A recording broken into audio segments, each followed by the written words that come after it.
মতিউর রহমানের কবর নিয়ে একটা জঘন্য মিথ্যা বানোয়াট কথা বাঙ্গু মহলে প্রচলিত। সেটা হইতেছে পাকিস্তানিরা নাকি মতিউর রহমানকে কবর দিয়ে তার কবরের ফলকে লিখে রাখছিল ইধার শো রাহা হয় এক গাদ্দার, মানে এইখানে এক বিশ্বাসঘাতক শুয়ে আছে।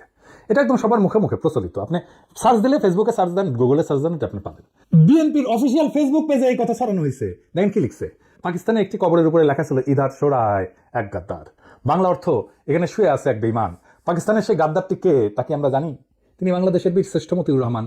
দীর্ঘ 35টি বছর পাকিস্তানের মাটিতে চরম ঘৃণা ভরে শায়িত ছিলেন আমাদের মুক্তিযুদ্ধের এই নায়ক।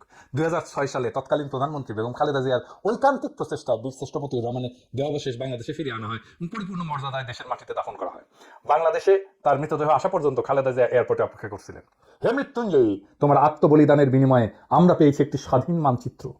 তোমাকে আমরা ভুলি নাই, ভুলব না। তুমি আছো লক্ষ কোটি বাঙালির হৃদয়ের গভীরে শ্রদ্ধাঞ্জলি। পুরা আওয়ামী বয়ান। আওয়ামী লীগ তো জাউরার জাউরা, তারা বলতে পারে, কিন্তু বিএনপি কেন? যে বিএনপি দাবি করে তারা মতিউর রহমানের মরদেহ বাংলাদেশে নিয়ে আসছে পাকিস্তান থেকে, তারা মতিউর রহমানের কবর দেখে নাই?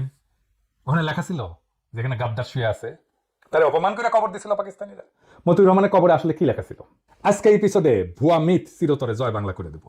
বিএনপি কি পাকিস্তানে গিয়ে দেখে এসেছে মতিউর রহমানের কবরে কি লেখা ছিল? যাওয়ার তো কথা, কারণ ডেড বডি নিয়ে আসার সময় তো গেছিল কেউ না কেউ। আর দেখে যদি বুঝতে না পারস, নাই জানস, তাহলে দা মন করা মিথ্যা কথা সরাস কেন?